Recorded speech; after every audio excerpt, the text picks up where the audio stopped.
El virtual presidente electo de Bolivia, Luis Arce, dijo que no tiene previsto ningún papel en su gobierno para Evo Morales, quien tras denunciar un golpe de Estado viajó a México y después a Argentina, aunque sí confirmó que se harán salvoconductos a los exfuncionarios que fueron acogidos por la Embajada Mexicana en La Paz.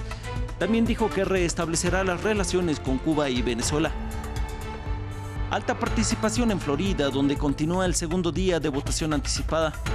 Clave para candidatos a semanas para presidencial. Hoy Donald Trump sigue su gira en Pensilvania tras afirmar que la gente ya no quiere oír más del COVID-19.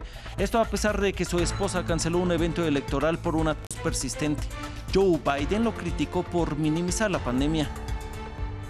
Francia aprobará la disolución del grupo pro-palestino Sheikh Yassin al estar directamente implicado en la decapitación del profesor de historia Samuel Paty, quien mostró caricaturas del profeta Mahoma a sus estudiantes. Entre otras medidas está el cierre de una mezquita por 6 meses para aplacar el islamismo radical. Hola, ¿cómo están? Bienvenidos a las noticias aquí en France 24. Mi nombre es Alan Austria y empezamos en Bolivia. El virtual ganador de las elecciones presidenciales reveló los planes que tiene para su nuevo gobierno. Luis Arce, heredero político de Evo Morales, descartó que el exmandatario vaya a tener un rol en su administración. Arce también dijo que está dispuesto a abrir la puerta a todos los países, agregando que restablecerá las relaciones con Venezuela y con Cuba, dos antiguos aliados de Bolivia. Andrés Mesa Muñoz tiene los detalles. Luis Arce mencionó el rumbo que tomará Bolivia bajo su mando. El heredero del expresidente Evo Morales fue consultado sobre uno de los temas que más causa curiosidad. ¿Tendrá el exmandatario un rol dentro de su gobierno? Arce lo descartó y se limitó a decir que Morales podrá volver al país cuando quiera. A ningún boliviano se le puede restringir que entre al país, pero en el gobierno yo tengo que decidir quién entra y quién no entra en el gobierno.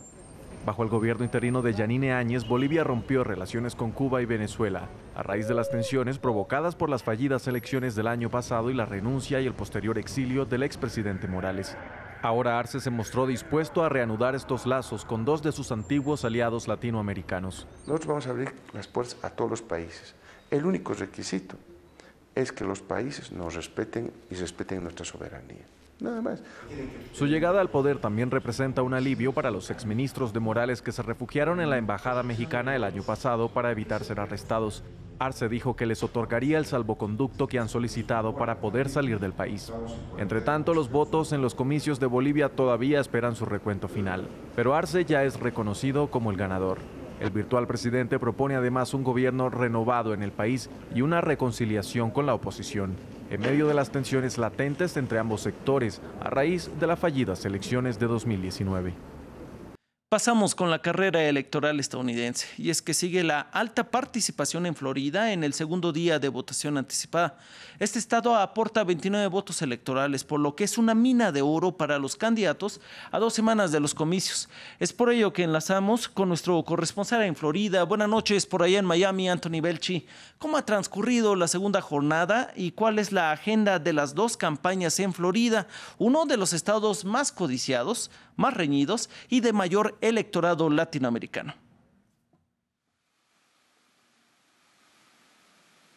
Pues sí, la verdad es que el segundo día de votación anticipada aquí en Florida ha transcurrido con total normalidad. Se han vuelto a ver estas imágenes de gente haciendo fila en los exteriores de los centros de votación. Querían evitar esperar hasta el último día o incluso el día de la elección, el día 3 de noviembre, para evitar precisamente el contacto con muchísima gente.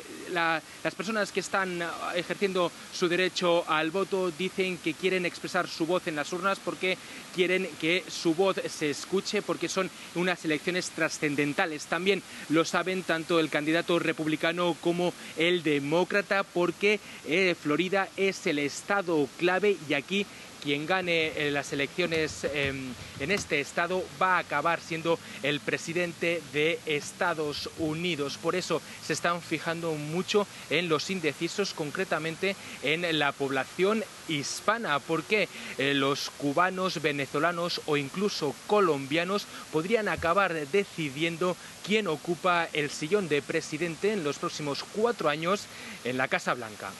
Muy bien, Anthony Belchi, muchas gracias por tu reporte. Seguiremos pendientes contigo con el corresponsal de France 24 en Florida. Y seguimos en este país donde el Departamento de Justicia y 11 estados presentaron una demanda antimonopolio contra Google.